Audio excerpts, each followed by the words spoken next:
Shalom, all praises, blessings, glories, and honors to Yahweh Bahashem, Yahweh Shai, Bahashem, Racha, Kodash, and double honors to my elder apostles and bishop elders of Great Millstone who taught me this truth, as well of men of like mind.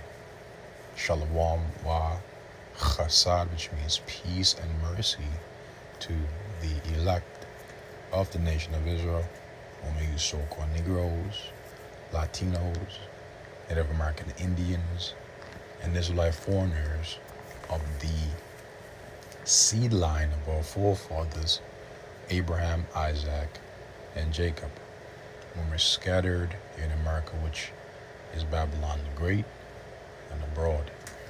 To you I say Shalom, beginning with the 144,000 prophets, and Yahweh Bahashem, Yahweh Shai, willing, this lesson is edifying. My name is Quanawath, and the inspiration for this lesson came from this lesson that you brothers and you sisters see before you, entitled "The End is Certain," which was uploaded a day ago by El Apostle Aram Lab here in this channel, JMS Info Doc Channel 12. And the title of this lesson had immediately inspired me to hit the button, as the Lord brother, would always say, as the apostle would always say, other brothers as well. And so without further ado, let's examine the word certain, because the end is coming, and it is certain. The word certain for the Merriams means fixed, settled, indisputable, inevitable, known or proven to be true. And it is known and is proven to be true according to the words of Yahweh Bahashem, Yahweh Shai, that the end of this man's kingdom is at hand. That is the kingdom of the wicked, who according to the book of Malachi chapter 1 verse 4 is Esau Edom, the so-called Caucasian race, beginning with their hegemon, their elite banging families, including their Rothschilds, their Gettys, their DuPonts, their Lees, their McDonald's, their Rockefellers, so on and so forth. The end of their kingdom is certain according to biblical prophecy, and it is at hand. It is inevitable. Now let's get a scripture that proves that.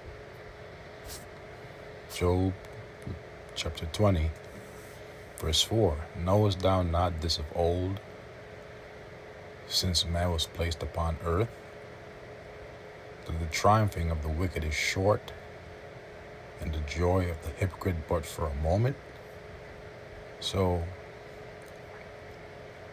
it's been known, since of old, since man was placed upon earth, that the triumphing of the wicked is short. Now, the word triumphing, from the word triumph,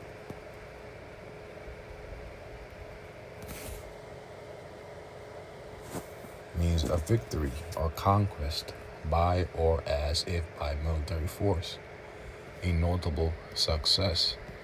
So the triumphing of the wicked, the notable success of the wicked, the joy or exaltation or victory or success of the wicked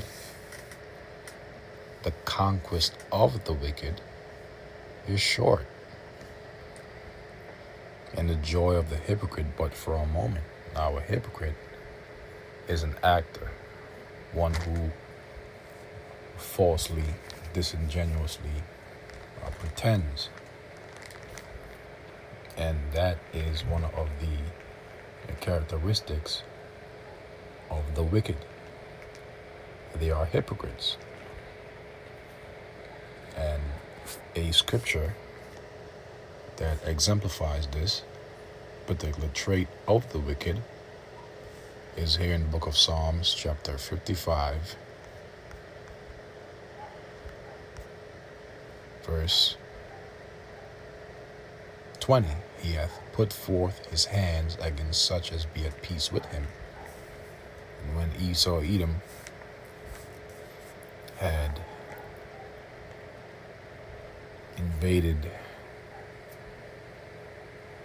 this continent that originally belonged to the tribe of Gad, Reuben, and Issachar,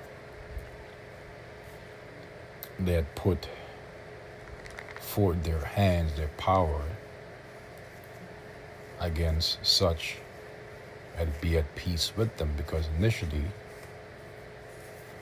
the tribes were at peace with Esau, Edom. And it made certain covenants, certain agreements. But eventually, over time, he had broken his covenant, his agreements that he had made with Gad and Reuben and Issachar, in particular Gad and Reuben. And he had broken his covenant, his agreements. And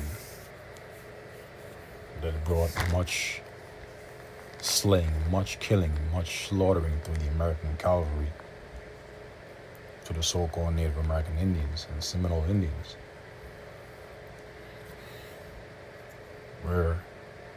and when at first he was at peace, later on eventually he had manifest himself to be the devil, the wicked. The words of his mouth were smoother than butter, but war was in his heart. And that is a great example of the nature of the wicked, a hypocrite. His words were softer than oil, yet were they drawn swords. And these two verses exemplifies the nature of a hypocrite, which in this context prophetically represents Esau, Edom. And that has always been the nature of Esau, Edom, being a hypocrite. But guess what?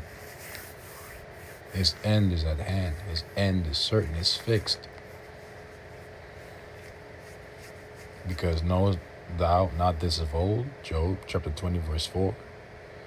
Since man was placed upon earth, that the triumphing of the wicked, the victory of the wicked, the conquest of the wicked is short. It's fixed. It's short-lived. It's but for a moment. And the joy of the hypocrite but for a moment, because right now he's still enjoying, even as he did joy over his conquest over Gad and Reuben and Issachar, because Issachar also dwelt, certain parts of, North America, Central America. But Esau took everything away. Though his excellency mount up to the heavens, and his head reach unto the cloud, and how has his excellency mount up to the heavens? Through his satellites, the Space Force program. Right? Because that represents and is a part of his blessing, which is the sword. Esau, Edom, tries to be like the Most High, who exalteth and opposeth himself as the Most High, roughly paraphrasing the scripture, through pride, and his head reach unto the clouds. Yet, and this is the point, he shall perish forever like his own dung. They which see him shall say, where is he? So where the hell is he? Where did he go? He who was once excellent and full of hubris, more stout than his fellows, more haughty, more exalted above all nations, that had enslaved the sons and daughters of the nation of Israel. Where is he? He shall fly away as a dream, and eventually, according to biblical prophecy, he will fly away as a dream when he is rounded together by the tribes and exterminated in the kingdom according to biblical prophecy, pursuant to the book of Obadiah, and shall not be found, yea, he shall be chased away as a vision of the night. The eye also which saw him shall see him no more, neither shall his place any more behold him. Why? Because, brothers and sisters, his end is certain. It's fixed. And so with that, I will conclude this lesson. I pray it has been edifying, real short and sweet and to the point. Until the next Lord's will, I'll catch you, brothers and few sisters, in the next lesson. Shalom. Yahweh Bahashem, Yahweh Shai, Bahashem, Rachakodash Bakatam.